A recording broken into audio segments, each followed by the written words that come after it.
नमस्कार दोस्तों, आप सभी का गणित विषय के ऑनलाइन प्लेटफॉर्म भावेश मैथ्स पर और आपके अपने YouTube channel maths by Bhavesh sir पर स्वागत अभिनंदन रहेगा।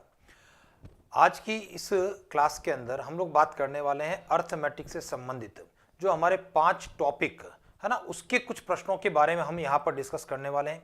प्रतिशत, लाभ हानि, उससे संबंध रखने वाला बट्टा, साधारण ब्याज और चक्रवृद्धि ब्याज, यानी इन टॉपिक्स से रिलेटेड जो प्रश्न हमारे परीक्षा के लिए उपयोगी सिद्ध हो सकते हैं, उन प्रश्नों को हम लोग यहाँ पर इस क्लास के माध्यम से MCQ के माध्यम से यहाँ पर डिस्कस कर रहे हैं। ठीक है, तो चलिए सर, आपसे निवेदन रहेगा कि आप लोगों ने अगर YouTube चैनल सब्सक्राइब नहीं किया है तो आप उसको सब्सक्राइब करें, और अगर आपने सब्सक्राइब कर लिया है तो अपने दोस्तों को भी इसको सब्सक्राइब करने के लिए मोटिवेट करें। निश्चित रूप से आपके साथ साथ में आपके दोस्तों के लिए भी यह YouTube चैनल आपके लिए उपयोगी सिद्ध होने वाला है। तो चलिए सर, हम लोग प्रश्नों की शुरुआत करते हैं। अर्थमेटिक के अलग अलग पार्ट से लिए जाने वाले कुछ प्रश्न। जैसा हमारा पहला प्रश्न है, राजस्थान के एक शहर की जनसंख्या 3 लाख है ना, 3 के पीछे 5 जीरो आ रहे हैं, 3 लाख है। राजस्थान का एक शहर है, जनसंख्या 3 लाख। इसमें से प्रश्न कहता है 1,80,000 पुरुष हैं, कुल जनसंख्या का 50% शिक्षित हैं, और प्रश्न ये भी कह रहा है कि 70% पुरुष शिक्षित हैं। तो हमारा प्रश्न कह रहा है अशिक्षित महिलाओं की संख्या कितनी है। वापस ध्यान दीजिए, 3 लाख टोटल पॉपुलेशन, उस टोटल पॉपुलेशन के अंदर से 1,80,000 पुरुष हैं। क्लियर हो गया। अब चलिए सर, देखो मैं यहां पर स्टार्ट कर रहा हूं कि टोटल कितना है। आपके दिमाग में क्या आएगा कि टोटल जो है वो 3 लाख है। क्लियर। इसमें से पुरुष कितने हैं तो पता लगा, प्रश्न ही देता है ये तो 1,80,000, हमने कुछ नहीं किया। महिलाएं कितनी हैं तो पता लगा 3 लाख में से जब 1,80,000 कम कर दूंगा तो 1,20,000 महिलाएं हो गई। तो एक आंकड़ा तो ये हो गया पुरुष, महिलाओं और कुल का। ठीक है, अब आगे बढ़ते हैं। हमारा अगला हिस्सा प्रश्न कह रहा है कुल जनसंख्या का 50% शिक्षित है ना। तो कुल शिक्षित क्या हो गए, कुल शिक्षित आपका कुल जनसंख्या 3 लाख का 50% यानी 1,50,000 ये कुल जनसंख्या में से शिक्षित है, यानी इसमें 1,50,000 में शिक्षित पुरुष भी हैं, शिक्षित महिलाएं भी हैं। प्रश्न कह रहा है 70% पुरुष कैसे हैं, शिक्षित हैं। तो शिक्षित पुरुषों की बात मैं करता हूं अगली लाइन के अंदर, है ना। तो शिक्षित पुरुष कितने हैं, 70%। किसका, 1,80,000 का 70%। देखिए दोनों का गुणा करेंगे, 100 का भाग देंगे, 100 के 2 जीरो से कल्पना करें कि ये 2 जीरो आपके कट गए हैं। अब पीछे जब गुणा करेंगे तो 1, 2 और ये 3 जीरो है, उसको मुझे लिखना पड़ेगा, और 18 का 7 से गुणा 126 हो गया, यानी 1,26,000 शिक्षित जो है पुरुष हैं। मुझे बताइए शिक्षित महिलाएं कितनी हो गई, शिक्षित महिलाएं। ठीक है, आपके दिमाग में आएगा कि कुल शिक्षित 1,50,000 हैं और उसमें से 1,26,000 पुरुष शिक्षित हैं। तो महिलाओं की साक्षरता की बात करें तो 1,50,000 माइनस 1,26,000, और जब मैं इसको कम करूंगा, घटाऊंगा तो 3 जीरो हो गए, 6 और 4 10 हासिल 1, 3 और 2 5। ठीक है, तो 24,000 जो महिलाएं हैं वो शिक्षित है।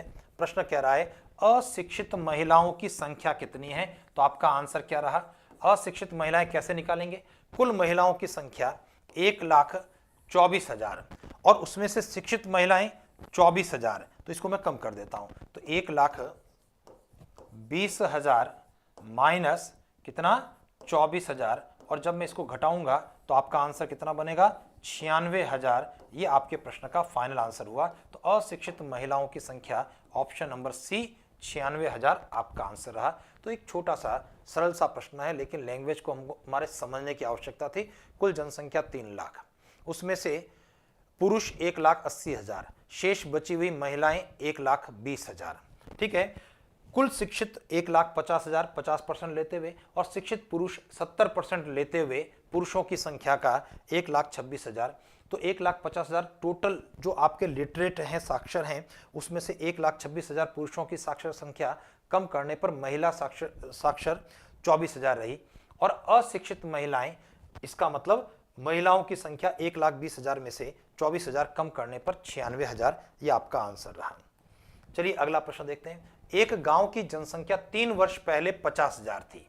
50,000 जनसंख्या कब थी?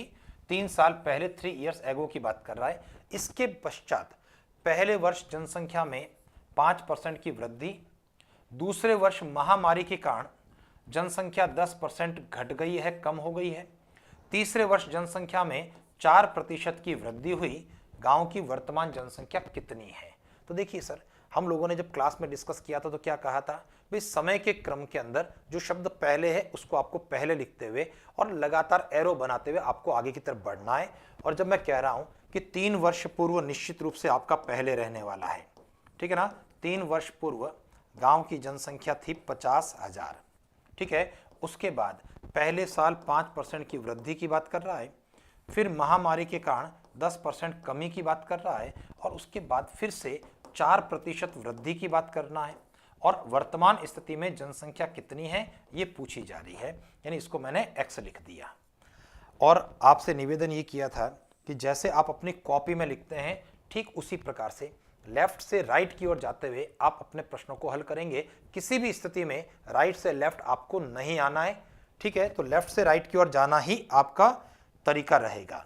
तो सबसे पहले 50,000 लिखा, 5% की ग्रोथ हो रही है, 5 जोड़ने पर 105% हो रहा है, 105/100। 10% की कमी 10 घटाने पर 90/100 और 4% बढ़ाने पर 104/100। बात समझ में आ गई? 5% की ग्रोथ 105/100, 10 की कमी 90/100 और 4% बढ़ाना 104/100। चलिए कैलकुलेशन करते हैं। 1 2 3 4 जीरो से 1 2, ये 3 4 जीरो आपके कट गए, ठीक है। ये 90 के पीछे वाला 1 जीरो भी आपका कट गया। और भी गणना करते हैं, कुछ चीजें और भी कटते हुए नजर आ रही है। जैसे 5 के पहाड़े से यहां पर 2 बार कट गया 10 और फिर 2 के पहाड़े से ऐसा ये कट जाएगा हमारा 2 पंजा 10, 2 दूना 4, 52 बार। कुल मिलाकर के हमारा जो परिणाम रहा वो ये रहेगा सर 105 गुणा 9 गुणा 52, ठीक है। तो चलिए देखते हैं सर इस गणना को करने के लिए। ये हो गया सर 105 गुणा, पहले 9 का गुणा करता हूं तो 9 दूना 18 हासिल 1, 9 पंजा 45 और 1 46। चलिए कैलकुलेशन आप भी अपने स्तर पर करेंगे, मैं भी कर रहा हूं। 8 और 5 का गुणा 40 हासिल लगा 4, ये हो गया सर 4 और 6 पंजा 30, 30 और 4 हो गया आपका 34। और जैसे ही मुझे पता लगा 34, दहाई का अंक आने के साथ में मेरा उत्तर मुझे पता लग गया, क्योंकि दहाई में देखिए बाकी सभी स्थानों पर 0 है और जब मैं गुणा कर रहा हूं तो दहाई का अंक 4 मुझे नजर आ रहा है। और नो डाउट सर आपका उत्तर क्या होने वाला है, ऑप्शन डी। पूरी कैलकुलेशन में कर लेता हूं, ठीक है ना। तो 40 हासिल लग गया था 4, तो 4 और 30 34 हासिल लग गया है 3, 8 और 3 11 और 20, 11 और 20 होता है 31 हासिल लग गया 3, 6 और 3 हो गया 9, ठीक है ना। यहां पर 1 मिनट सर वापस से ना देखना पड़ेगा मुझे। 6 और 3 9, 9 ही तो हो रहा है सर। 8 पंजा 40 हासिल लगा 4, ये हो गया 4 और 30 34 हासिल लग गया 3, 8 और 3 हो गया 11, 11 और 20 31 हासिल लग गया 3, 6 और 3 हो गया 9 और 4। भाई ये यहां पर देखिए सर, 1 मिनट सर, 49,140 ऐसा आपका आंसर आ रहा है। मैं फिर से एक बार गणना करूंगा सर, ठीक है ना, क्योंकि यहां पर जैसा मैं देख रहा था 51,140 नजर आ रहा है, लेकिन यहां पर कैलकुलेशन 50,000 की आपकी जनसंख्या, 5% ग्रोथ 105/100, 10% कमी 90/100, 4% ग्रोथ 104/100। 1 2 3 4 5 जीरो कट जाएंगे, 5 के पहाड़े से 10 कट गया 2 बार, 2 से 2 पंजा 10 और 2 दूना 4, ठीक है ना। 52 दूना 104, बिल्कुल ठीक है। 105 गुणा 9 और गुणा 52, ठीक है जी। 105 9 और 52, तो चलिए 9 दूना 18 हासिल 1, 9 पंजा 45 और 1 46, बिल्कुल ठीक है सर। ये 468 का जब मैं अब अपने है ना जो तरीका आपको आता है उसी तरीके से गुणा इसको चेक करने की बात कर रहा हूँ, तो 5 का 5 8 40, हाथ से लगा 4, 5 छंग 30 और 4 34, हाथ से लगा 3, 5 चौक 20 और 3 हो गया 23। यहाँ पर एक जीरो, जीरो के साथ में दूसरी चौकड़ी लगा दी हम लोगों ने, और यहाँ पर हो रहा है 8 6 और 4। जब मैं इसको देख रहा हूँ तो जीरो, ये हो गया 4, 8 और 3 11, हासिल 1, 6 2 8 और 1 9 और ये 4, 49,140 है सर। इसका मतलब इस प्रश्न का जो आंसर है कहीं पर भी नहीं है सर, है ना। तो ये जो है option A B C D के चारों आंसर जो है आपके गलत यहाँ पर लिखे गए हैं। ठीक है, तो आपके लिए बोनस मार्क्स वाला प्रश्न ऐसा आप सोच सकते हैं। ठीक है, 49,140। क्लियर, आगे बढ़ते हैं भाई। कैलकुलेशन तो आपको हर बार चेक करनी पड़ेगी, हर प्रश्न के साथ में चेक आपको करनी है।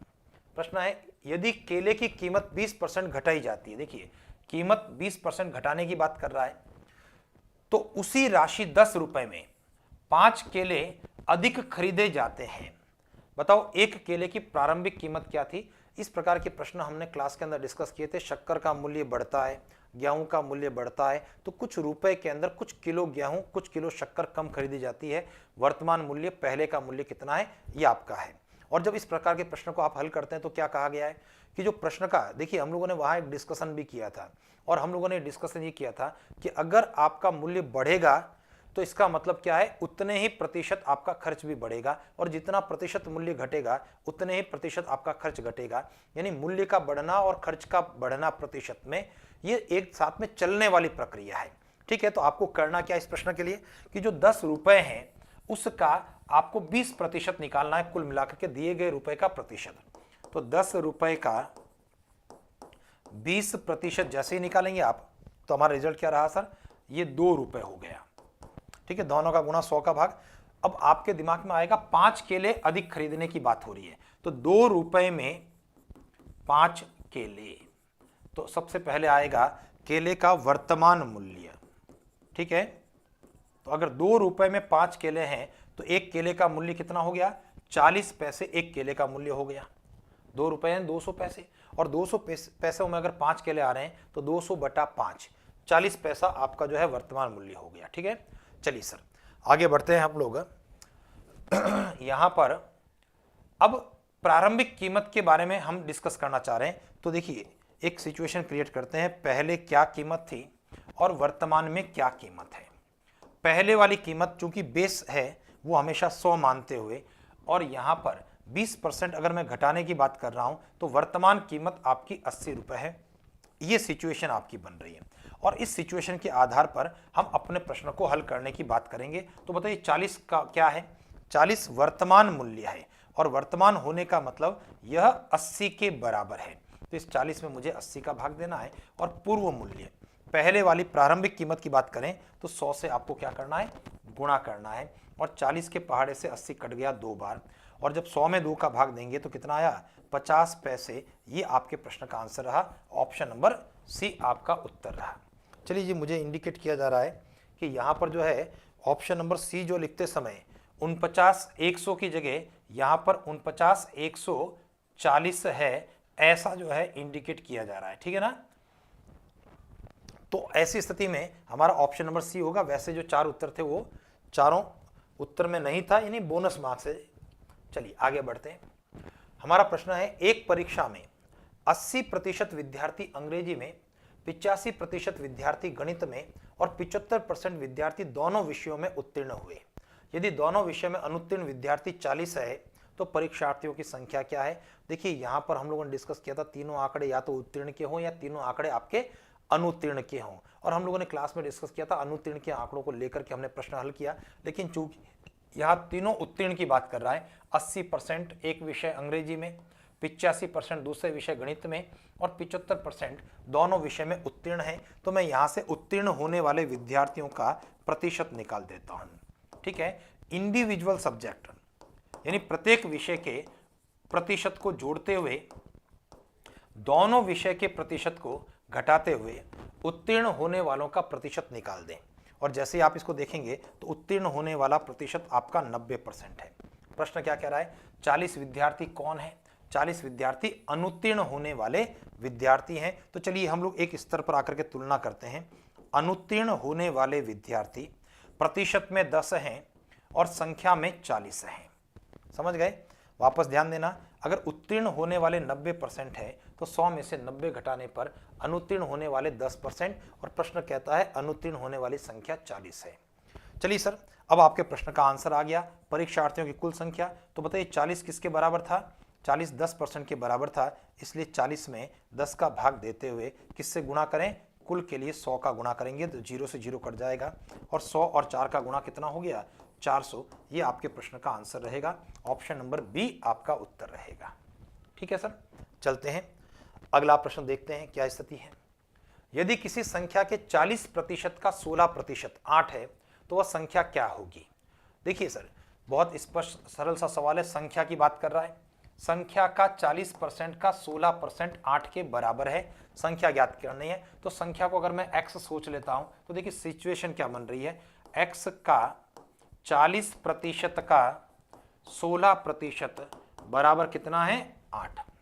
संख्या x का 40% का 16% 8 के बराबर हुआ। तो मैं इसको हल करता हूं तो x गुणा 40% का मतलब हुआ 40/100 गुणा 16/100 बराबर कितना? 8। x का मान मुझे चाहिए सर, x के जो पड़ोसी हैं उसका पक्षांतरण कर देना है मुझे। तो ये हो गया 8 गुणा 100/40 गुणा 100/16। ठीक है जी, चलिए इस कैलकुलेशन को सॉल्व करते हैं। 0 से ये 0 कट गया, 4 का पहाड़ा 2 बार लगेगा सर यहाँ पर। ठीक है, अब यहाँ से 2 से काटते हुए 16 8 बार कट गया, 4 का पहाड़ा 2 बार 100 कटेगा 25 बार, 2 के पहाड़े से 10 कटेगा हमारा 5 बार और 25 और 5 का गुणा कितना हो गया? 125। ये आपके प्रश्न का आंसर रहेगा। ऑप्शन नंबर सी आपका उत्तर रहेगा। ठीक है, तो बहुत आसान सा प्रश्न था।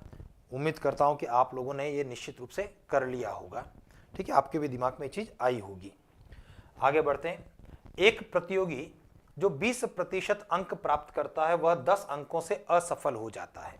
देखिए 20% अंक प्राप्त करने वाला 10 अंकों से फेल होने की बात कर रहा है, लेकिन एक अन्य प्रतियोगी जो 42% अंक प्राप्त करता है वह उत्तीर्ण अंकों से 12% अधिक अंक प्राप्त करता है। अधिकतम अंक यानी परीक्षा के पूर्णांक की बात हो रही है। तो चलिए सर, एक स्तर पर आकर के तुलना करने की बात हमने क्लास में भी डिस्कस की थी, और इसमें एक स्तर पर तुलना का मतलब है उत्तीर्ण होने का हमारा एक स्तर। ठीक है ना, पास लेवल की हम लोग बात करेंगे।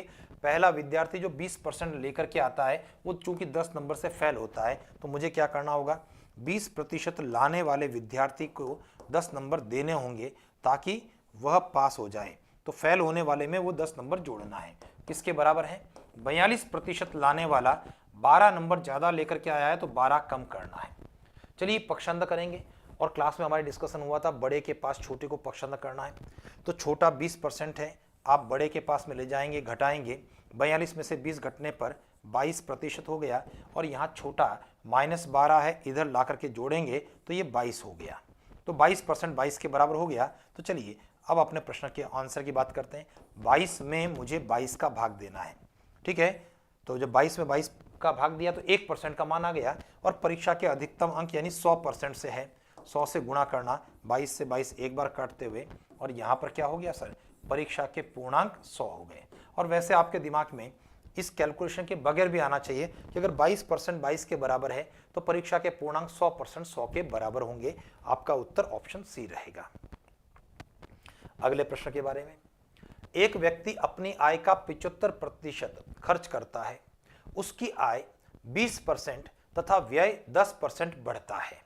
देखिए 75% प्रश्न ने कहा व्यक्ति अपनी आय का खर्च करता है, उसके बाद कहता है कि आय 20% बढ़ती है और उसका खर्च, उसका व्यय 10% बढ़ता है, तो उसकी बचत में प्रतिशत वृद्धि कितनी होती है? देखिए सर, बहुत प्यारा सा प्रश्न है। देखिए 3 शब्द हैं, आय, व्यय और बचत। इन तीनों में संबंध पहली पंक्ति आपको देती है। व्यक्ति अपनी आय का 75% खर्च करता है, यानी 75 कौन है? 75% खर्चा है, व्यय है। खर्चे के नीचे, व्यय के नीचे 75 लिखेंगे। किसका पता लगा? आय का। इस कारण से आय को हम क्या लिखेंगे? 100 लिखेंगे। अगर 100 रुपए कमाने वाला ये कहता है कि मैंने 75 रुपए खर्च कर दिए, इसका मतलब बचत कितनी है? तो 25 रुपए बचा लिए। कोई कन्फ्यूजन है? 100 रुपये 75 खर्च करने पर 25 रुपये बचाने की बात करता है। अब आगे बढ़ते हैं। आय 20% बढ़ती है। देखिए अब तीनों में परिवर्तन की बात कर रहा हूं। आय अगर 20% बढ़ती है, 100 पर कैलकुलेशन है इसलिए सीधा ही जोड़ना है, आपको कुछ सोचना नहीं है। व्यय 10% बढ़ता है तो व्यय को आप 10% की गणना करने वाले हैं। ठीक है, 75 का 10% यानी 10 का भाग, जो कि आपका 7.5 के बराबर हुआ, और इस 75 में जब 7.5 को जोड़ेंगे तो ये आएगा 82.5। अब दूसरी स्थिति क्या बन रही है, वापस से ध्यान देना भाई। 20% जोड़ने पर आए तो 100 + 20 120 सीधा हो जाएगा, लेकिन 75 का 10% आपको कैलकुलेट करना पड़ेगा। दोनों का गुणा 100 का भाग, यानी बेसिकली 10%, तो 10 बटा जब 100 होगा तो एक जीरो कट गया तो 10 का भाग है, और 75 में जब 10 का भाग देंगे तो 7.5 जोड़ने पर 82.5 खर्चा। अब दूसरी स्थिति, 120 रुपए कमाने वाला, ये आपको कह रहा है कि मैं 82 रुपए 50 पैसे खर्च करता हूं, तो बताइए बचत कितनी हुई? 120 में से 82.5 को कम करेंगे तो देखिए 17.5 यहां से और 20 यहां से, तो 37.5, 37.5 आपकी क्या रही? बचत रही। ठीक है, तो अब चलिए हमारा प्रश्न क्या कह रहा है? बचत में होने वाली प्रतिशत वृद्धि की बात कर रहा है प्रश्न। कितने? और जब प्रतिशत वृद्धि की बात होती है, कमी की बात होती है, इसका सीधा मतलब है अंतर को प्रतिशत में व्यक्त करना होता है। और यहां पर जब अंतर की बात करेंगे तो 25 और 37.5 का अंतर हुआ 12.5 का। किस पर? वृद्धि हमेशा छोटे मान पर होती है, गुणा 100। देखिए 12.5 का ये डबल है 25, और ये 2 के पहाड़े से जब इसको काट दूंगा तो ये है आपका 50। ठीक है, तो कुल मिलाकर के व्यय में होने वाली वृद्धि कितनी बनी? 50%। ऑप्शन नंबर बी आपके प्रश्न का उत्तर है। चलते हैं आगे की तरफ बढ़ते हुए। हमारा जो अगला प्रश्न है, एक व्यापारी ने 41,650 रुपए की दर से 2 स्कूटर बेचे। ध्यान दीजिए, 41,650 रुपए इसके भाव से 2 स्कूटर बेचने की बात करता है, यानी 2 वस्तुएं हैं, 2 स्कूटर है, दोनों के विक्रय मूल्य समान है। ये आपके दिमाग में आए। एक पर 25% का लाभ होता है और दूसरे पर 25% की हानि होती है। इस सौदे में लाभ अथवा हानि का प्रतिशत कितना है? देखिए सर, क्लास में डिस्कस किया था और मैंने आपको कहा था कि अगर लाभ और हानि का प्रतिशत अगर समान है तो ऐसी स्थिति के अंदर हम इस बात से कंफ्यूज नहीं होंगे कि न लाभ न हानि, इस प्रकार से कंफ्यूज नहीं होना चाहिए। आपको कैलकुलेट करना है, 2 वस्तुओं का विक्रय मूल्य समान होने पर, लाभ और हानि का प्रतिशत समान होने पर सौदे में हमने डिस्कस किया था सदैव हमेशा x² बटा 100% क्या होती है? हानि होती है। ये आपके दिमाग में आ जाए। और अगर लाभ और हानि का प्रतिशत अगर अलग अलग है तो जो हमने क्लास में डिस्कस किया था टेबल बना करके हम लोगों ने, है ना, याद आ रहा होगा आपके दिमाग में, तो उस टेबल वाले प्रोसेस से आपको आगे बढ़ना है। लेकिन फिलहाल चूंकि लाभ और हानि का प्रतिशत समान है इसलिए कोई कंफ्यूजन है ही नहीं। सीधा सीधा x² यानी 25 गुणा 25 बटा 100, और 25 और 25 का गुणा होता है 625। 100 का भाग राइट हैंड साइड से 2 अंक गिन करके दशमलव, 6.25% क्या हो गया? हानि।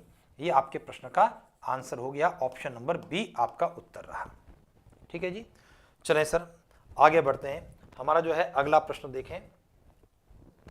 प्रश्न है, एक दुकानदार किसी वस्तु का मूल्य जिसका वास्तविक मूल्य 100 रुपया है। देखिए दुकानदार किसी वस्तु का मूल्य जिसका वास्तविक मूल्य कितना है? 100 रुपए है, यानी 100 रुपए में वो वस्तु खरीद करके लाया, इसका मतलब वास्तविक मूल्य का अभिप्राय ये हुआ। मूल्य 10% बढ़ा करके अंकित करता है और वह उस वस्तु पर 10% कमीशन देकर ग्राहक को बेचता है।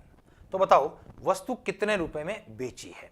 तब सीधा सा एरो डायग्राम आप कर लें। देखिए 100 रुपए की हमारी वस्तु है ना, वस्तु का मूल्य। सबसे पहला प्रश्न कह रहा है कि उस पर 10% मूल्य बढ़ा करके अंकित करता है। इसका मतलब अंकित मूल्य, मार्क प्राइस या लिस्ट प्राइस कितनी हो गई? 110 रुपए। भाई 100 रुपए वास्तविक मूल्य था वस्तु का, 10% बढ़ा दिया, यानी उसके ऊपर आपने टैग लगा दिया 110 रुपए का, और उसके बाद ग्राहक को आप डिस्काउंट दे रहे हैं, छूट दे रहे हैं, 10% का कमीशन दे रहे हैं। ठीक है, गणना करेंगे। 110 का 10% आपके दिमाग में आएगा, दोनों का गुणा है, 100 का भाग है, 110 के पीछे का और 10 के पीछे का जीरो कट गया, तो ये रहा रिजल्ट 11। तो जब 11 घटा देंगे 110 में से तो कितना बना? 99 रुपए। तो वस्तु कितने में बेची सर, ये आपकी सेलिंग प्राइस हो गई। ठीक है, आपका आंसर भी तो यही है सर, 99 रुपीज में उस वस्तु को बेचा गया। क्लियर है। अगर मान लिया कहीं यहां पर वस्तु का वास्तविक मूल्य कम ज्यादा होता तो फिर उस स्थिति में आपको सोचना पड़ता। ठीक है ना, 100 से अपन आंकड़ा लगा लेते, लेकिन अगर इस 100 के स्थान पर मान लेते हैं 5000 होता, फिर 5000 में इस 100 का भाग देते हुए 99 से आप गुणा कर लेते और या 5000 के ऊपर ही आप एरो को यूज कर सकते थे। अगले प्रश्न के बारे में, एक साइकिल विक्रेता साइकिल के अंकित खुदरा मूल्य पर 10% की छूट देता है। इस कहने का मतलब है कि अंकित खुदरा मूल्य यानी अंकित मूल्य ही है, उस पर 10% की छूट देता है। देखिए ये शब्द या ये जो लैंग्वेज जो हम लोगों ने ली ना, तो जो भी प्रश्न हम लोग डिस्कस कर रहे हैं वो कभी ना कभी किसी न किसी परीक्षा के अंदर आपको पूछा गया प्रश्न है, और उस पेपर की जो लैंग्वेज थी एग्जैक्टली वही लैंग्वेज यूज की गई, ताकि क्या है कि इस प्रकार से कुछ अटपटी सी लैंग्वेज भी हो तो उसके बारे में भी हमको जानकारी प्राप्त हो जाए। तो अंकित खुदरा मूल्य का मतलब केवल अंकित मूल्य से ही है, इसका अलग से कोई अभिप्राय नहीं लिखाएंगे। तो अंकित मूल्य पर 10% की वो छूट देता है, और उसके बाद में 26% क्या करता है सर, लाभ कमाता है।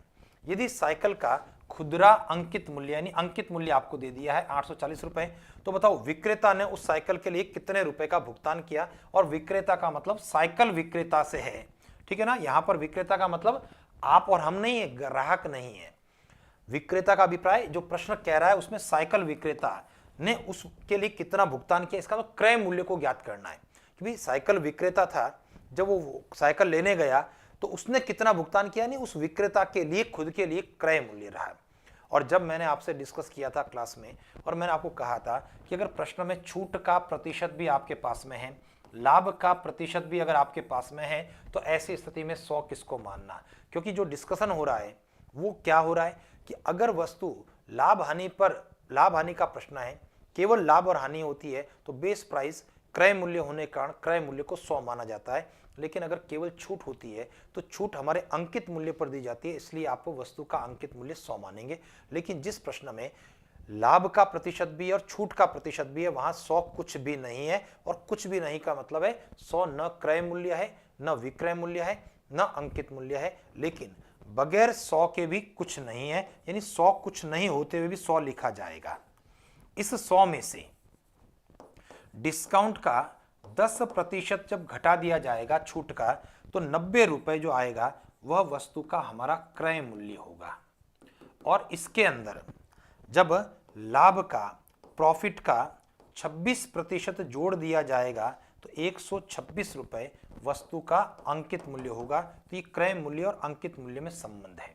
अब चलिए सर, जब ये संबंध आपके दिमाग में है तो इसको मुझे अप्लाई करना है 840 रुपए पर। 840 रुपए कौन सा मूल्य है, अंकित मूल्य है, और अंकित मूल्य होने के कारण मुझे इसमें किसका भाग देना है, 126 का भाग देना है।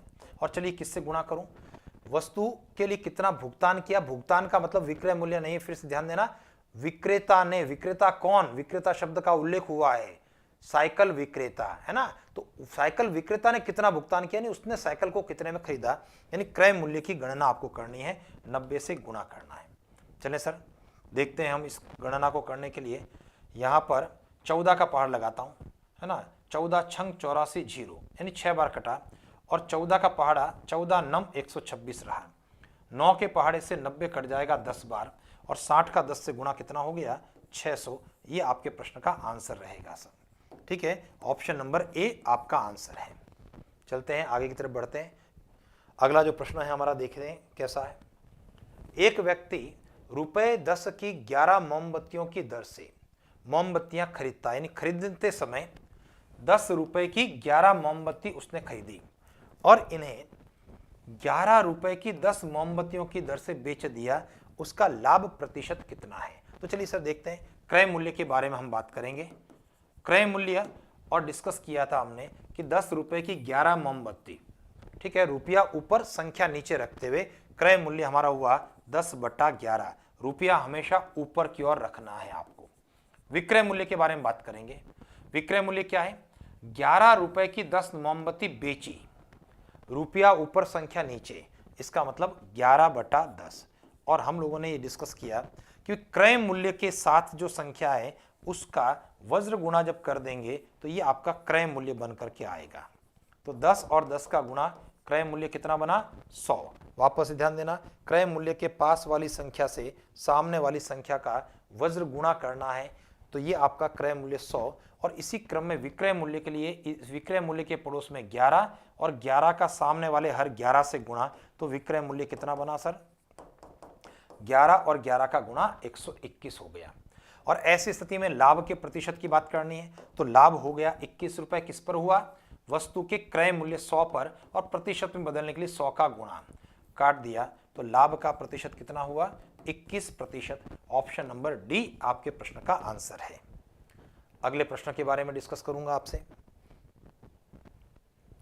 एक बेईमान डीलर अपने सामान को क्रय मूल्य पर बेचने का दिखावा करता है। ध्यान दीजिए, क्रय मूल्य पर बेचने की बात करता है, और वह 1 किलोग्राम के बाट के स्थान पर 940 ग्राम वजन वाले बाट का प्रयोग करता है, उसका लाभ प्रतिशत कितना है।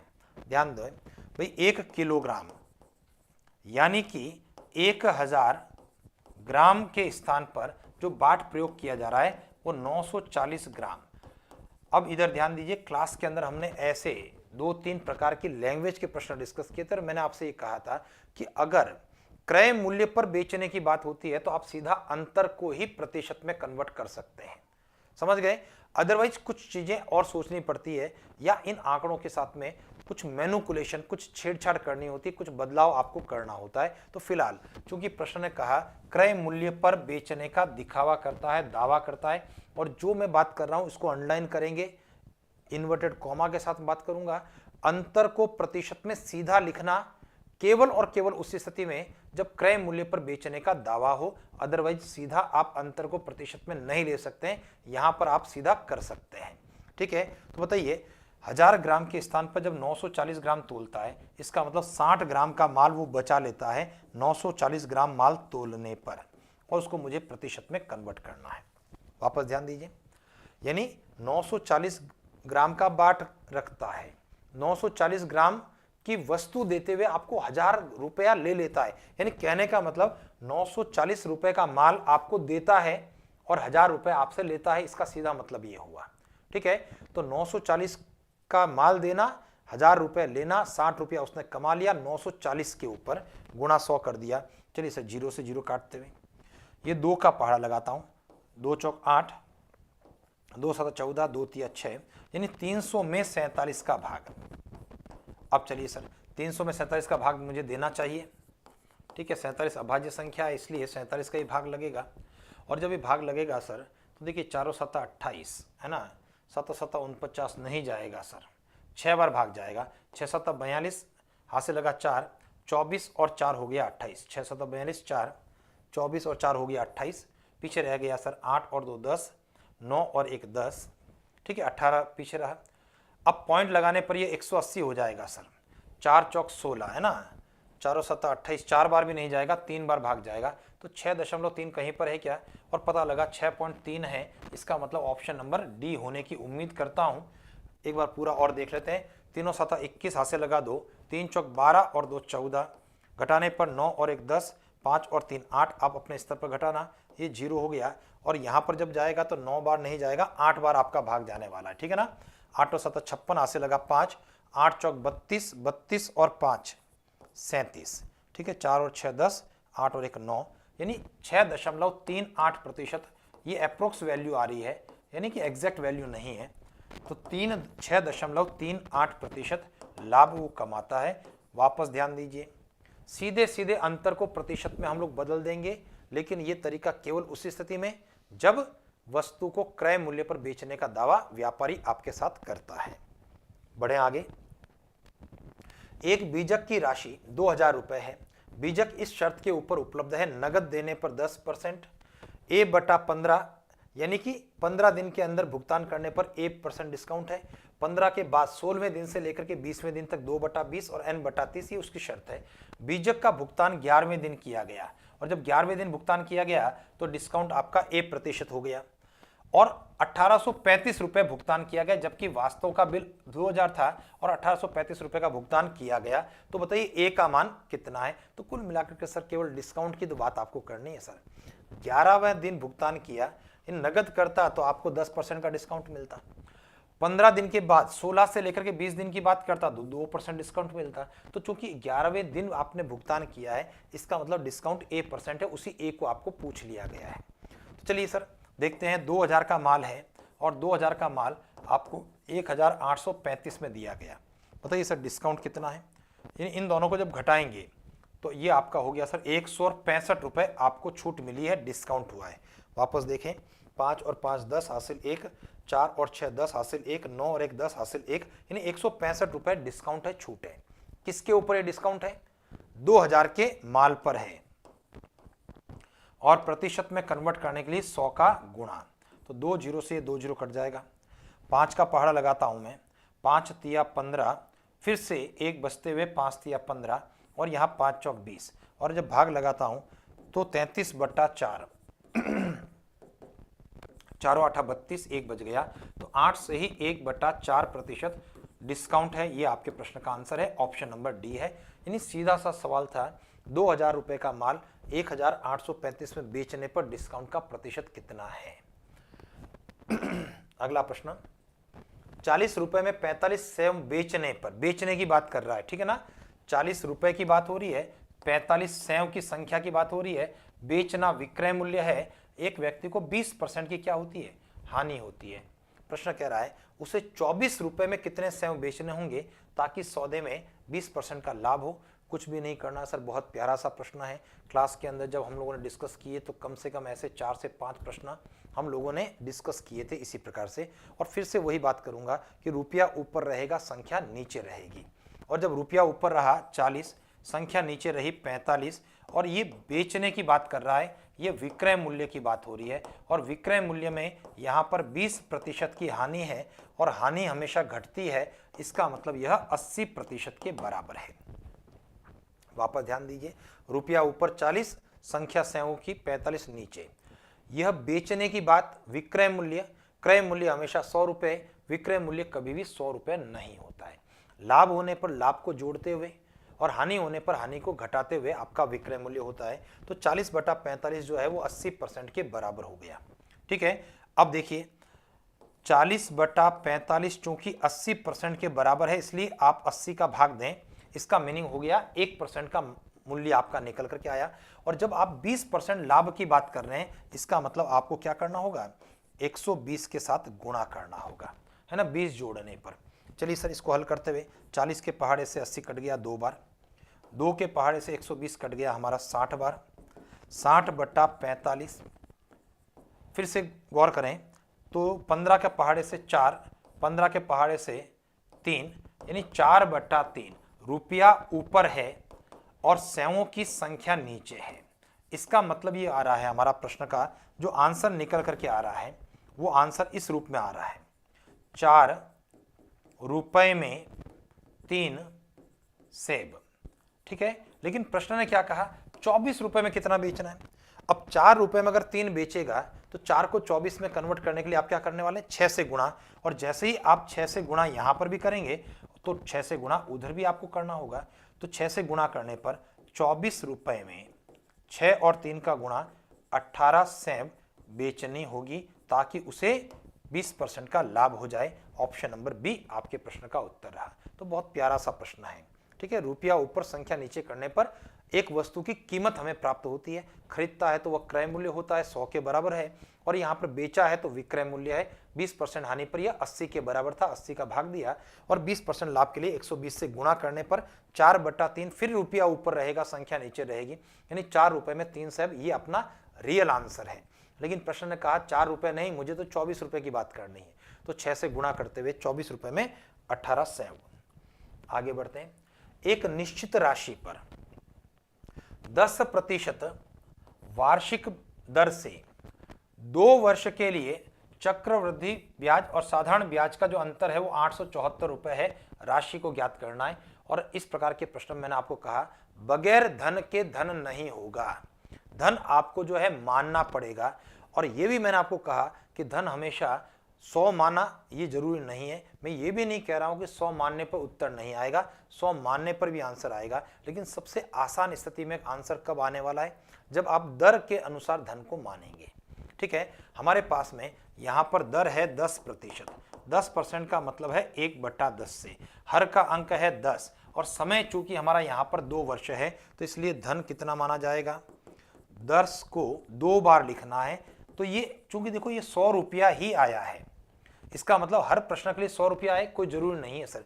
अगर यहाँ 1/5 होता और 2 वर्ष की बात होती तो 5 गुणा 5 में 25 मानता, 3 वर्ष की बात होती तो 5 गुणा 5 गुणा 5 करते हुए 125 मानता। 10% दर पर 3 वर्ष होने पर 10 गुणा 10 गुणा 10 3 बार होकर के धन 1000 माना जाता। चलिए सर, अब यहाँ पर मैं 2 वर्ष के लिए हमारा जो प्यारा सा फॉर्मूला है मजेदार और दमदार, वो 2-1 वाला फॉर्मूला प्रयोग करता हूँ। ठीक है, इस प्रकार से 2-1 का जो सूत्र है आपका चक्रवृद्धि ब्याज का, उसको हम अप्लाई कर रहे हैं। तो पहले रिक्त स्थान में प्रश्न का रुपया और प्रश्न का प्रतिशत, तो प्रश्न का रुपया तो है 100 और प्रतिशत है 10।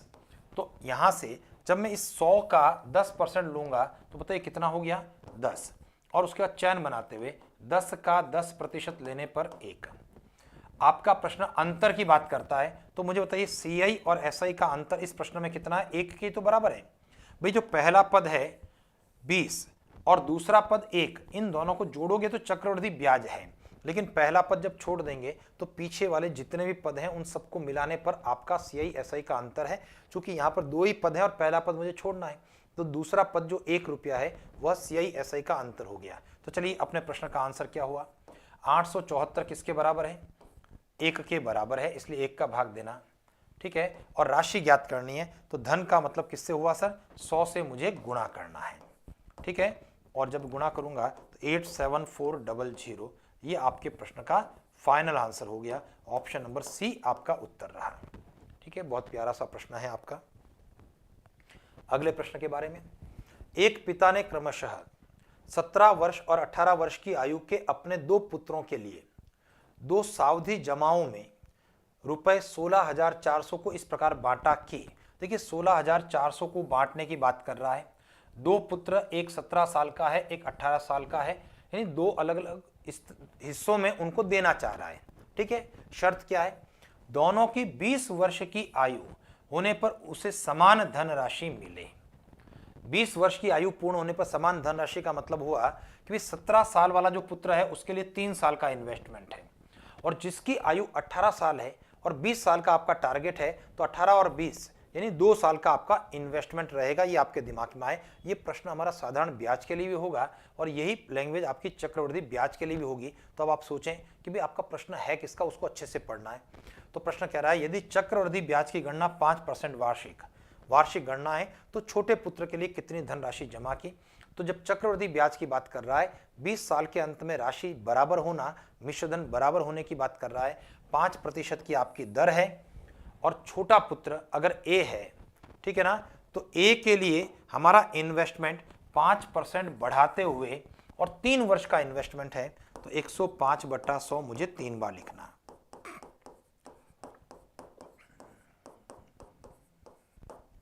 ये इन्वेस्टमेंट 3 साल का है, 5% की ग्रोथ 3 बार है।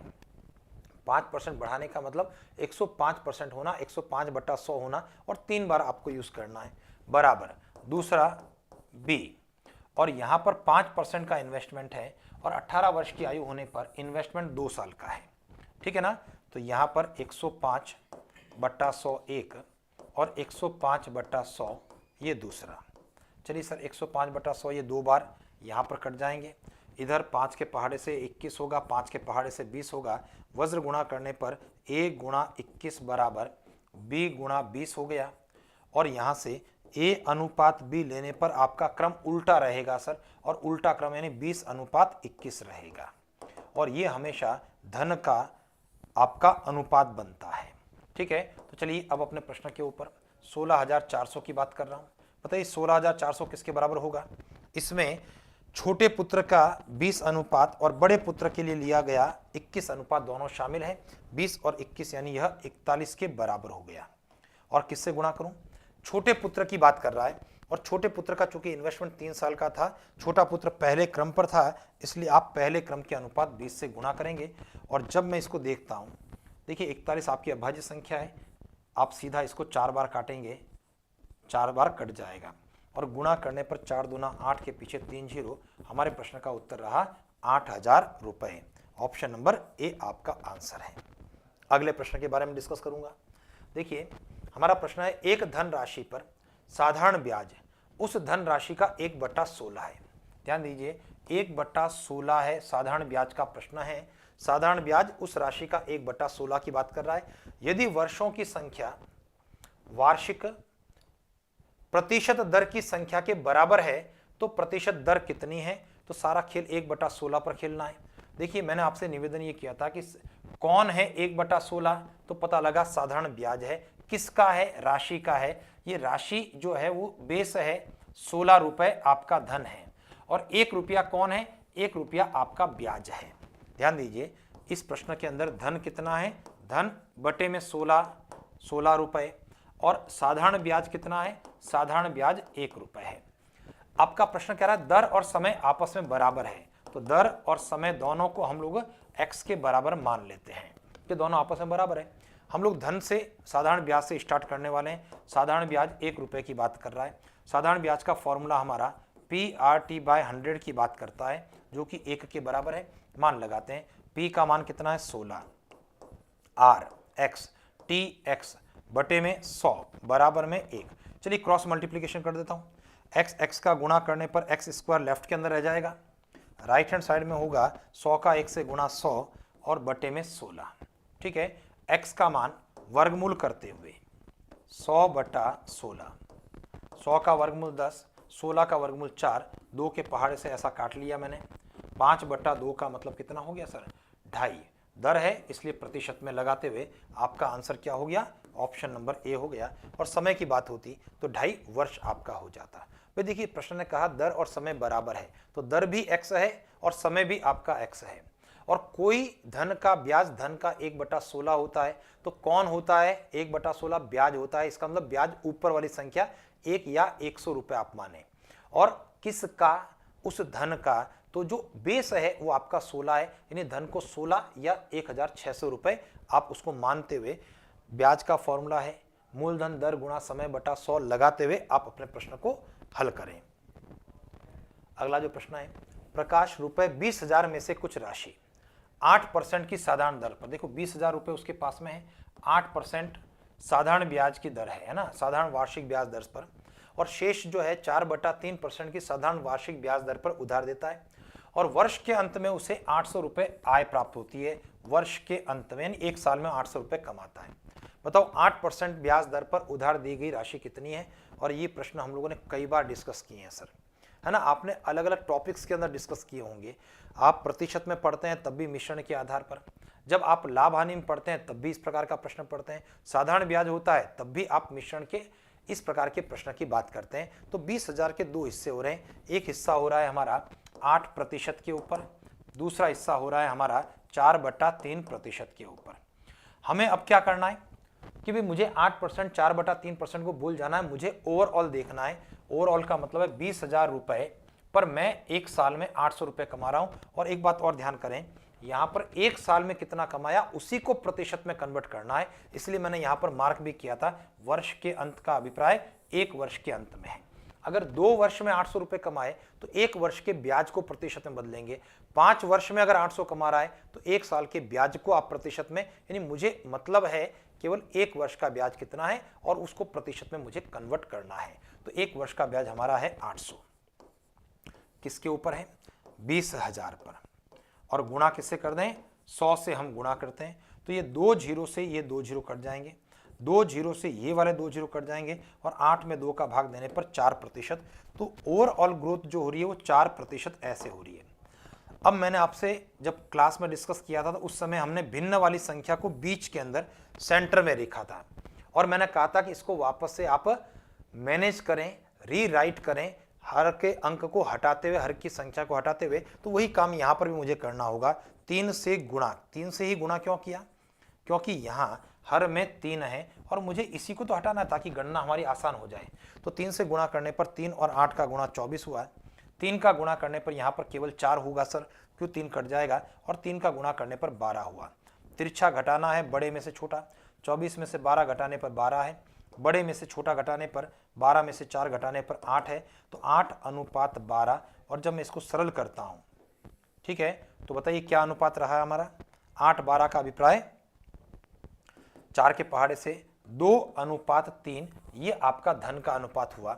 तो चलिए आपके प्रश्न का आंसर क्या हुआ, मुझे खेल खेलना है 20,000 रुपये पर। ये 20,000 किसके बराबर हुआ, 2 और 3 यानी 5 अनुपात के बराबर।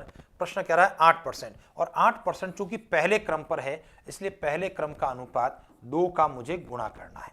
चलिए कैलकुलेशन, 5 के पहाड़े से 5 चौक 20 और 3 0, 4 दूना 8 यानी 8,000 रुपये। ये आपके प्रश्न का क्या रहा सर, आंसर रहा, ऑप्शन नंबर ए रहा। तो मिश्रण के आधार पर आपको ये प्रश्न हल करना था। अगले प्रश्न के बारे में डिस्कस करता हूं। 2,000 रुपए पर 3 वर्षों का चक्रवृद्धि ब्याज 315 रुपए 25 पैसे है, ब्याज की दर कितनी है। अब ध्यान दीजिए सर, चक्रवृद्धि ब्याज में जब ब्याज की दर की बात करते हैं तो हम लोगों ने एक स्पेशल आपका प्रोसेस हम लोगों ने पढ़ा था, क्योंकि तरीका जो हमारा है वो लगभग पौने पेज का और कैलकुलेटिव आपका प्रश्न हो जाता है। तो मैंने आपसे ये निवेदन किया था कि जब भी ब्याज की दर आपके पास में ज्ञात करनी है तो आप धन को लेफ्ट हैंड साइड में लिखेंगे, यानी 2,000 रुपये धन आपका लेफ्ट हैंड साइड में रहेगा, और उसके साथ में ब्याज को जोड़ करके मिश्र धन। और मैंने इस शब्द का प्रयोग किया था क्लास के अंदर कि भाई छोटी रकम छोटा रुपया लेफ्ट के अंदर और बड़ी रकम बड़ा रुपया राइट में रखना। और रुपया बड़ा कब होगा, जब उसमें ब्याज जोड़ेगा। ठीक है, तो ब्याज जोड़ करके बड़ी रकम आपको पीछे की ओर रखनी होगी। तो 2,000 आगे, 2,000 में 315 जोड़ने पर 2,315 रुपये 25 पैसे पीछे। इसको आप अनुपात के रूप में सोचेंगे, इसको आप सरल करेंगे, है ना, जितना आप इसको सरल कर सकते हैं। जैसे सबसे पहला काम, पॉइंट को हटाओगे। पॉइंट कब हटेगा, जब पॉइंट के पीछे 2 अंक हैं तो 100 से गुणा करेंगे। और जब 100 से गुणा कर रहे हैं तो देखो 2,000 तो था आपका, 100 से गुणा करने पर 2 0 हो गया, और यहां पर 100 से गुणा करने पर पॉइंट हट गया। तो पहला काम सरल करने के क्रम में हमने यहां पर 100 से गुणा कर दिया। ठीक है, अब मैं इसको काटूंगा भी। देखिए मैं इसको ऐसा करता हूं सर, 25 के पहाड़े से काटता हूं सबसे पहला काम, है ना। 25 का पहाड़ा मुझे आता है, वैसे 125 से भी कट रहा है क्योंकि आखिरी के 3 अंकों को जब देख रहा हूं मैं, ठीक है ना, तो उसके अंदर, नहीं तो फिलहाल अभी 25 से तो फिलहाल काट ही लेता हूं। तो 25 के पहाड़े से 25 8 200 और पीछे 3 0। 25 के पहाड़े से 25 9 225, 6 और 5 65 हो गया सर। 25 दूना 50, 15 बच गया। 15 के पीछे 2 यानी 152, 25 छंग 150, तो 25 से कम 25। अब ये नहीं कटता सर, 25 से कट गया हमारा 8,000 और 9,261। देखिए समय या समय के अंतर की बात करूंगा मैं आपसे। तो समय चूंकि हमारा 3 वर्ष है, समय कितना है, 3 वर्ष। इसका मतलब मुझे क्या करना होगा, मुझे घनमूल लेना होगा। ठीक है, और जब घनमूल लेंगे तो हमारी स्थिति क्या बन रही है, 8,000 के ऊपर घात 1/3 अनुपात 9,261 के ऊपर घात 1/3, ऐसा आप घनमूल लेने वाले हैं। और जब घनमूल लेंगे तो 8,000 का घनमूल 20 है, 9,261 का घनमूल 21 है। घनमूल यानी कि आप अभाज्य गुणनखंड करते हुए 3 के जोड़े बनाते हुए जो एक जैसी संख्या जो 3 के समूह में हो उसमें से एक संख्या को बाहर लेते हुए घनमूल आप निकालें। तो 8,000 या ऐसी संख्या को ढूंढें जिसको 3 बार गुणा करने पर 8,000 आए। तो 20 20 20, क्योंकि 3 जीरो तो मुझे नजर आ ही रहे हैं सर, तो 1 जीरो तो हो गया और 8 का घनमूल 2 हो गया। और चूंकि इससे बड़ी संख्या है और इकाइकांक 1 है तो इकाइकांक 1 वाली संख्या 21 हो जाएगी। अब इसके अंतर को आपको प्रतिशत में कन्वर्ट करना होगा, वही दर है आपकी। तो 20 रुपए पर मिश्रधन 21 रुपए, यानी 1 रुपया कमाना है। किस पर कमाना है, 20 रुपए पर, और दर प्रतिशत में कन्वर्ट करने के लिए 100 का गुणा। और जब मैं इसको काटूंगा तो दर कितनी बन गई सर, 5%। ये हमारे प्रश्न का उत्तर हो गया, ऑप्शन नंबर सी। तो बहुत अच्छा सा आसान सा आपका प्रश्न है। अगले प्रश्न के बारे में बात करता हूं। किसी धन का 10% वार्षिक दर से 2 वर्ष का चक्रवृद्धि ब्याज 420 रुपए है। इस धन पर इसी दर से 3 वर्ष का सरल ब्याज क्या होगा। देखिए सर, देखिए प्रश्न आपके 2 हिस्सों में है और 2 हिस्सों में ही मुझे करना पड़ेगा। पहला हिस्सा कह रहा है कोई धन है, 10% की दर है और चक्रवृद्धि ब्याज 420 बनता है। तो पहला हिस्सा मैं यहां से धन निकालूंगा और उसके बाद उस धन पर जो दर है, दर वही इसी दर से यानी 10% की दर से 3 वर्ष का सरल ब्याज कितना होगा, उस सरल ब्याज को मैं ज्ञात करूंगा। ठीक है सर, तो चलिए देखते हैं सर जल्दी से फटाफट कि कैसे हम लोग इस प्रश्न को हल करने वाले हैं। देखिए चूंकि दर हमारी 10% है और 10% का मतलब 1/10 से होता है, तो मैं इस हर के अंक 10 के आधार पर सबसे पहले धन को मानूंगा। माना धन क्या है 10 के अनुसार, और समय कितना है, चूंकि समय हमारा 2 बार है, 2 वर्ष है, इसलिए 10 को 2 बार गुणा करते हुए धन हमारा 100 माना जाएगा। चक्रवृद्धि ब्याज के लिए 2 वर्षों का हमारा फॉर्मूला 2 एक इस्तेमाल करूंगा। 100 का 10% लेते हुए 10 लिखते हुए, चैन बनाते हुए फिर से 10% लेते हुए 1 लिखते हुए, और यहां चक्रवृद्धि ब्याज क्या हो गया सर, 20 और 1 21 हो गया सर। बात समझ में आ गई ना। तो चक्रवृद्धि ब्याज आपका 21 रुपए रहा। तो बताइए धन कितना हुआ, धन हमारा हुआ इसमें 420 21 के बराबर हुआ और 100 से गुणा कर दिया, क्योंकि आपका 420 क्या है, सीआई है, चक्रवृद्धि ब्याज है, जो कि हमारे 21 के बराबर था, और धन को ज्ञात करने के लिए मुझे किससे गुणा करना था, 100 से। तो 21 के पहाड़े से 21 दूना 42 जीरो, और धन हमारा हो गया सर 2000। क्लियर है। अब मैं उसका साधारण ब्याज की बात करना चाह रहा हूँ, 3 वर्ष के लिए साधारण ब्याज। तो मुझे बताइए साधारण ब्याज क्या होता है सर, साधारण ब्याज दर और समय के गुणा का एक प्रतिशत मात्र है, और दर आपका प्रश्न कहता है 10% है और समय 3 वर्ष है। इसका मतलब हमारा साधारण ब्याज कितना बनेगा, साधारण ब्याज सिंपल इंटरेस्ट 30% बनेगा।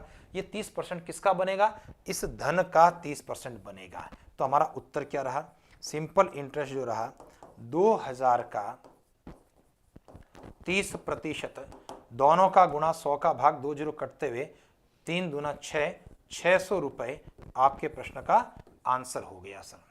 ऑप्शन नंबर सी आपका उत्तर रहा। ठीक है। तो पहले 10% से चक्रवृद्धि ब्याज आपको दे रखा था, धन मानते हुए आपने वास्तव का धन 2000 रुपए मान लिया, निकाल दिया, और उस 2000 का साधारण ब्याज दर और समय के गुणा का प्रतिशत यानी 30% के आधार पर आपका उत्तर 600 रुपए हमने निकाल दिया। चले आगे बढ़ते हुए, अगला जो प्रश्न है हमारा, एक धन राशि साधारण ब्याज की दर पर 7 वर्ष में दुगुनी हो जाती है। देखिए प्रश्न हमारा है साधारण ब्याज 7 वर्ष में दुगुनी होना है, कितने वर्षों में यह धन राशि 4 गुनी हो जाएगी। तो देखिए सर साधारण ब्याज है, मैं बार बार लगातार कहता हूं हाथी की चाल है, और हाथी कभी भी कूदता नहीं है, 2 से 4 नहीं होता है, 2 से 3, 3 से 4, यानी सीधा सीधा सरल सरल यानी चलेगा।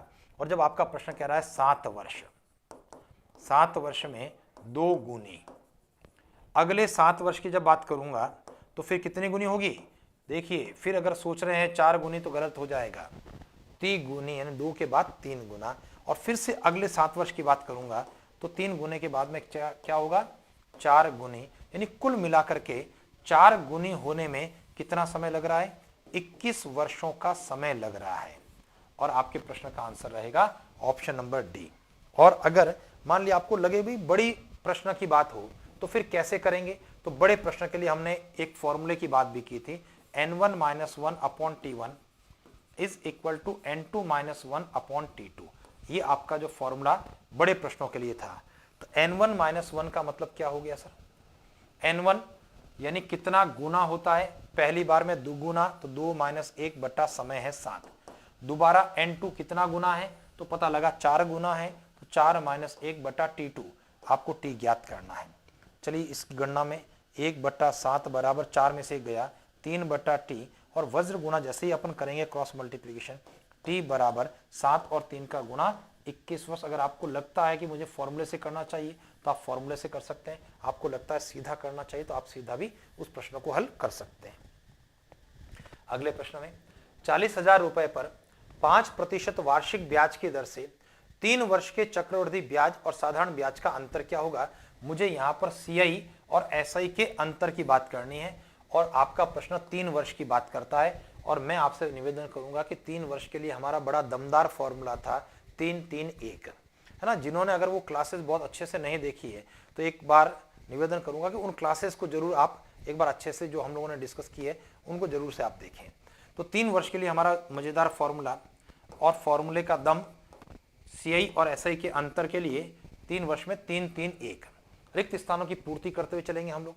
और रिक्त स्थानों की पूर्ति कैसे करेंगे, पहले रिक्त स्थान पर प्रश्न का दिया गया रुपया होगा और प्रश्न का दिया गया प्रतिशत होगा, यानी 40,000 का 5% होगा।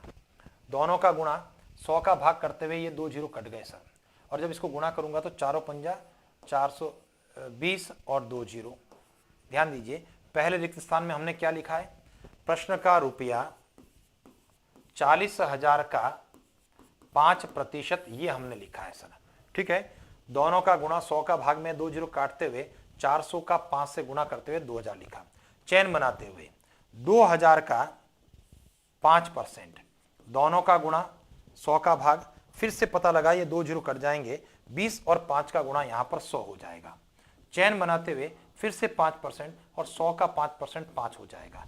जब मैं इन सबको जोड़ देता हूं सर तो चक्रवृद्धि ब्याज बनता है, और जब मैं इसमें से पहले पद को छोड़ देता हूं तो पीछे के जितने भी पद मिलते हैं वो सारे के सारे हमारे अंतर की बात करते हैं। और जब अंतर को देखेंगे 100 और 3 का गुणा 300 और 5 जोड़ने पर हमारा अंतर कितना बना, 305 रुपए आपका अंतर। ऑप्शन नंबर ए आपके प्रश्न का उत्तर रहेगा।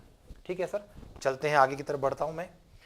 अगला प्रश्न हमारा, कमल अपने धन का 1/5 भाग 6%, 1/2 भाग 5% और शेष 10% साधारण ब्याज की दर से निवेश करता है। यदि उसकी वार्षिक आय, वही आय क्या होगी सर, आय का मतलब उसका ब्याज के रूप में जो उसकी आय हो रही है वह उसकी वार्षिक आय है, क्योंकि उसका काम निवेश करना है। जब आपने बैंक में निवेश किया तो आपकी आय क्या, भाई आय जो पैसा आपने दिया वो तो दिया ही, आपकी आय का मतलब बैंक से मिलने वाला आपको ब्याज है। तो उसकी आय यानी उसकी वार्षिक आय वर्ष के अंदर उसे 234 रुपए 50 पैसे उसका ब्याज है, तो धन कितना है। तो देखिए सर यहाँ धन मानेंगे, हमारा प्रश्न साधारण ब्याज की बात कर रहा है। ठीक है, 10% की साधारण ब्याज की दर है। कैसे मानोगे, हर का अंक यहाँ 5 है और हर का अंक यहाँ पर 2 है, तो 5 और 2 का गुणा, ध्यान दीजिए 1/5 और 1/2 में 5 और 2 आपके पास में है, तो 5 और 2 का गुणा कितना हुआ सर, 10। और 10 के आधार पर मैं अपने धन को 1000 मानता हूं। भाई देखो 2 जीरो इसलिए बढ़ाए मैंने ताकि हम प्रतिशत को अच्छे से ले सकें। अगर मैं केवल 10 रुपए मानूंगा तब भी होगा, लेकिन फिर प्रतिशत हमारे पॉइंट में निकलेंगे, और नहीं तो 2 जीरो बढ़ा दें तो 10 के पीछे 2 जीरो हमारा धन हुआ। अब इस धन के 3 हिस्से हो रहे हैं। ठीक है, 1/5 भाग, 1/2 भाग और उसके बाद शेष भाग। ठीक है ना, ऐसे 3 हिस्से हो गए। तो 1/5 का मतलब आप समझते हैं, 1000 का 1/5 से गुणा करना और वो कितना बनेगा, 200 रुपए। तो पहला हिस्सा तो है 200 रुपए, दोबारा आधा यानी 1000 का आधे से गुणा करने पर 500 रुपया। ठीक है, और शेष यानी 500 और 200 को जोड़ने पर 700, शेष कितना रहा, 300 रुपए। भाई यहां तक समझ में आ गया। हर के अंकों को देखते हुए 2 और 5 का गुणा, यानी ऐसी संख्या ढूंढनी जिसमें 2 और 5 दोनों का भाग चला जाए, जो कि 10। 2 जीरो लगाते हुए 1000 संख्या मानी। 1/5 से गुणा करने पर पहला हिस्सा 200, 1/2 से गुणा करने पर दूसरा हिस्सा आपका 500, और शेष का मतलब 500 और 200 700, 1000 में से घटाने पर शेष 300। चलिए देखते हैं 1/5 भाग 6% पर, तो मुझे यहां पर जो आय हो रही है वो आय हो रही है 6%। दूसरे हिस्से पर जो आय हो रही है वो हो रही है 5%, और तीसरे हिस्से पर आय जो हो रही है शेष पर 10% पर निवेश किया गया, तो ये उसकी आय है। तो बताइए सर 200 का 6% कितना बना, दोनों का गुणा 100 का भाग, देखो 2 जीरो, ये 2 जीरो लेने का उद्देश्य यही था कि जब 100 का भाग देंगे 2 जीरो कटते हुए 12 रुपए उसकी आय बन गई। यहां पर 2 जीरो काट देंगे तो 5 और 5 का गुणा 25 रुपए उसकी आय हो गई, और यहाँ 300 का 10% यानी 30 रुपए। तो कुल आय कितनी बन रही है उसको देखो, यहां से 30, 40, 50, 60 और 67, यानी कुल आय आपकी 67 रुपए इन्वेस्टमेंट पर बन रही है। और ये तब बन रही है जब आपका धन कितना है, जब आपके द्वारा धन 1000 रुपए माना जाता है। तो 1000 रुपए पर आप 67 रुपए 67 रुपए कमाते हैं। चलिए अब अपने प्रश्न का आंसर है, लेकिन आपकी कमाई तो क्या है सर, 234.5 रुपए की कमाई है, प्रश्न ही कहता है। और ये कमाई यानी आय, इस आय 67 के रेस्पेक्ट में है, 67 का भाग देते हुए आप किससे गुणा करेंगे, धन को ज्ञात करने के लिए 1000 से गुणा करेंगे। चलिए गणना करेंगे, पॉइंट हटाते हुए 10 का भाग।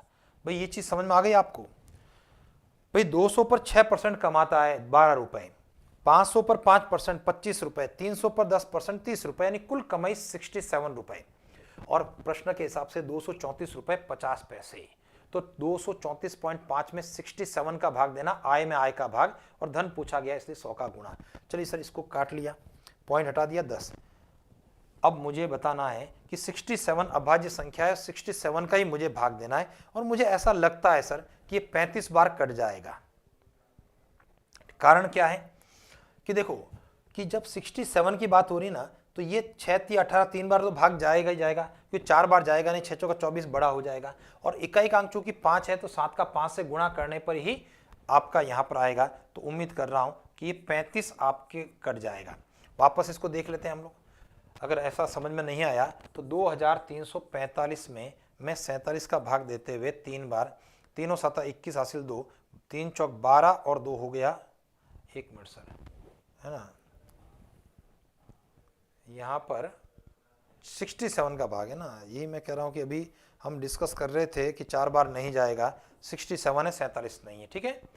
तो 3 का भाग, 3 और 7 21 हासिल लगा 2, 3 छंग 18 और 2 हो गया 20, पीछे रह जाएगा सर 3 3 33 5 और ये 5 बार भाग जाएगा, 5 और 7 35 हासिल लगा 3, 5 छंग 30 और 3 ये 33, यानी आपका भाग कितनी बार जा रहा है सर, 35 बार भाग आपका जा रहा है, जो मैंने वहां पर लिखा है। और जब मैं इसको गुणा करूंगा 35 का 100 से गुणा, हमारा उत्तर क्या रहा, 3500 रुपए अपने प्रश्न का आंसर हो गया। यानी हम लोगों ने क्या किया सर, धन को हम हमेशा बार बार मान लेते हैं, यानी जो प्रश्न है उसके एक समांतर प्रश्न का निर्माण करते हुए, उसकी गणना करते हुए, दोनों को कंपेयर करते हुए हम अपने प्रश्न का उत्तर दे रहे हैं। अगले प्रश्न के बारे में डिस्कस करेंगे। सुरेश 8% वार्षिक साधारण ब्याज पर कुछ धन उधार लेता है। देखो 8% पर तो उसने क्या किया, उधार लिया, और 12% वार्षिक साधारण ब्याज दर पर 5 वर्षों के लिए वापस लगा देता है, यानी उधार दे देता है। लैंग्वेज को वापस पढ़ रहा हूं।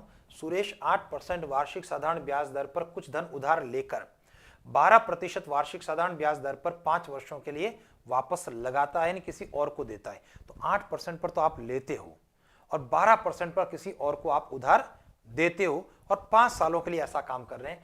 यदि उसे ब्याज 1000 रुपए अधिक प्राप्त होता तो वह धन कितना था, और अधिक का मतलब अंतर है। दो प्रकार की स्थितियां हैं, अधिक कम हमेशा अंतर की बात हो रहा है। देखिए मैं यहां पर दे रहा हूं उधार लेना, और जब उधार लेना है 8% पर है, 5 वर्ष के लिए है, इसका मतलब 40%, ठीक है ना। और उधार देता है, और जब उधार दिया तो यह 12% पर है, 5 वर्ष के लिए है, तो ये 60% हुआ। तो बताइए अंतर कितना बना, अंतर आपका 20% का बना। तो अब अधिक और कम हमेशा अंतर होता है, तो 1000 रुपए अधिक है, 1000 रुपए अंतर है, 20 के बराबर है। और किससे गुणा करूंगा मैं, यह गुणा करूंगा मैं यहां पर 100 से, धन, क्योंकि साधारण ब्याज है, साधारण ब्याज में धन हमेशा 100 हुआ करता है। तो 20 के पहाड़े से ये काट लेता हूं 5 बार, और 5 का 1000 से गुणा करने पर हमारे प्रश्न का उत्तर क्या रहा, 5000 रुपए। ऑप्शन नंबर सी आपके प्रश्न का आंसर रहा। चलिए सर अगले प्रश्न के बारे में बात करते हैं, है ना। चलो इस प्रश्न की बात करेंगे, और उसके साथ में जो है, जैसे मैंने आपको कहा कि YouTube चैनल जो है आपने सब्सक्राइब किया होगा और अपने दोस्तों को भी करने के लिए कहा होगा, ठीक है। और हम लोग जो है कुछ समय के बाद में, है ना, जैसे जैसे परीक्षा नजदीक आई तो उस परीक्षाओं के लिए जो हम लोग पर्टिकुलर चैप्टर वाइज जो है MCQs, यानी उनके प्रश्नों को हम लोग प्रतिदिन 15 10 12 जितना भी समय अपने को मिलता है उसके हिसाब से हम YouTube चैनल के ऊपर डिस्कस भी करना चाहेंगे। जैसे कि आज के इस क्लास के अंदर हम लोगों ने यानी अर्थमेटिक वाला जो पार्ट है उसमें प्रतिशत, लाभ हानि, बट्टा, साधारण ब्याज और चक्रवृद्धि ब्याज के मिक्स फॉर्म के क्वेश्चंस लिए थे। तो हम लोग, है ना, आगे भविष्य के अंदर जैसे जैसे समय आपके परीक्षाओं के लिए नजदीक आएगा, उस परीक्षा को टारगेट बनाते हुए पर्टिकुलर उस परीक्षा के लिए हर टॉपिक से संबंधित कुछ प्रश्न हम लोग लेने वाले हैं, ताकि क्या है कि उस टॉपिक्स के बारे में एक बार फिर से आपका अच्छे से रिवीजन हो जाए। प्रश्न कह रहा है यदि ब्याज की दर पहली, दूसरी और तीसरे वर्ष के लिए 6%, 8%, 10% है, पहले के लिए 6%, दूसरे के लिए 8% और तीसरे के लिए क्या है 10% है, तो रुपए 60,000 का 3 वर्षों में चक्रवृद्धि ब्याज क्या होगा। देखिए चक्रवृद्धि ब्याज के लिए हमारा फॉर्मूला होता है 3 सालों के लिए 3-3-1, लेकिन वह तभी होता है, हम लोगों ने डिस्कस क्या किया था कि जब दर आपस में कैसी हो, समान हो। 5% है तो 3-3-1 लगा दूंगा। 3 सालों की दर, तीनों समय जो है ना, तीनों वर्षों की जो दर रही, अगर 10% है तब भी मैं फॉर्मूला लगा दूंगा। लेकिन अगर दर अलग अलग है तो मुझे, है ना, सिंपल सा बेसिक मेथड से इसको आगे की तरफ बढ़ाना पड़ेगा। ध्यान दीजिए यहां पर धन है आपका 60,000, ये धन है ना। पहले साल की ग्रोथ 6%, दूसरे साल की ग्रोथ 8%, तीसरे साल की ग्रोथ 10%, और ऐसा करने पर आपके पास में आएगा मिश्र धन। और मैंने इस क्लास की शुरुआत में भी बात की थी, हमेशा मैं बात करता हूं, जैसे आप अपनी कॉपी में लिखते हैं लेफ्ट से राइट की ओर ही जाना है आपको। 60,000 सबसे पहले हो गया, 6% की ग्रोथ का मतलब है 106/100 से हुआ। 8% की ग्रोथ 8 बढ़ाने पर 108%, 108/100, और 10% की ग्रोथ 10 बढ़ाने पर 110/100। चलिए सर, यहाँ कैलकुलेशन में 1 2 3 4 1 2 3 4 ऐसा कट गया, 1 0 ये भी कट गया। अब आप इसका गुणा करेंगे और गुणा करने के बाद में जो है 10 का भाग देना है। तो चलिए मैं 106 और 108 का गुणा कर रहा हूं सर, ठीक है। तो ये गुणा जो होगा आपका 6 और 8 का गुणा आपका 48 हो गया, और यहां पर 114 हो गया, ठीक है। ये गुणा आप अपने स्तर पर कर लेना सर, बटा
चलिए सर, है ना, बैटरी को रिप्लेस करने में जो है थोड़ी सी दिक्कत हुई।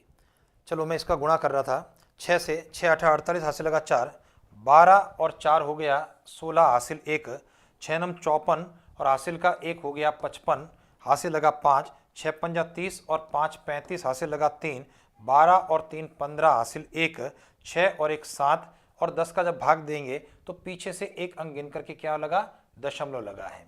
तो ये आपका क्या हो गया सर, मिश्रधन हो गया।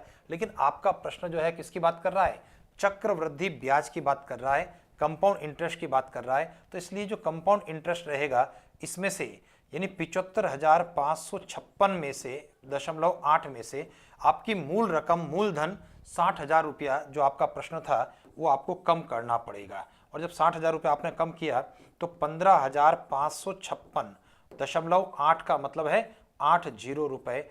आपका ऑप्शन नंबर बी आपके प्रश्न का आंसर रहा। तो चलिए सर, आज की इस क्लास में हम लोग इतनी बात करने वाले हैं। ये सारे के सारे जो है आपके अर्थमेटिक के 4 टॉपिक को लेकर के हमने मिक्स फॉर्म के अंदर कुछ क्वेश्चंस यहाँ पर डिस्कस किए हैं जो निश्चित रूप से आपके परीक्षा के लिए उपयोगी होने वाले हैं। तो चलिए, आप सभी का बहुत बहुत धन्यवाद। Thank you sir.